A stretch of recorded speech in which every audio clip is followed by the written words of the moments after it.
ನಮಸ್ಕಾರ ಸ್ನೇಹಿತರೆ, welcome back to my YouTube channel. ಎಲ್ಲರೂ ಹೇಗಿದ್ದೀರಾ? ಇವತ್ತು ನಾನು ಬಸಳೆ ಸೊಪ್ಪಿನಿಂದ ಪಕೋಡ ಮಾಡಿದ್ದೀನಿ.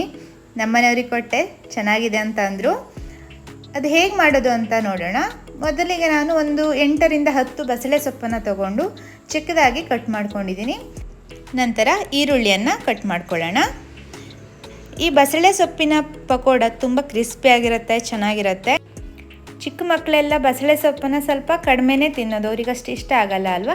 ಸೊ ನೀವು ಈ ಥರ ಪಕೋಡನ ಮಾಡಿಕೊಟ್ರೆ ಅವ್ರು ತುಂಬ ಇಷ್ಟಪಟ್ಟು ಖುಷಿಯಾಗಿ ತಿಂತಾರೆ. ಒಂದ್ಸಲ ಟ್ರೈ ಮಾಡಿ ನೋಡಿ. ನಂತರ ನಾನು ಇದಕ್ಕೆ ಅಚ್ಚ ಖಾರದ ಪುಡಿ ಒಂದು 2 ಸ್ಪೂನು, ಹಾಗೆ ಉಪ್ಪು ರುಚಿಗೆ ತಕ್ಕಷ್ಟು, ಚಿಟಿಕೆ ಸೋಡಾ ಹಾಗೂ ಜೀರಿಗೆ ಮತ್ತು ಧನಿಯಾ ಪೌಡರ್ 1 ಸ್ಪೂನ್ ಆಗುವಷ್ಟು ಹಾಕಿ ಚೆನ್ನಾಗಿ ಮಿಕ್ಸ್ ಮಾಡ್ಕೊಳ್ಳಿ.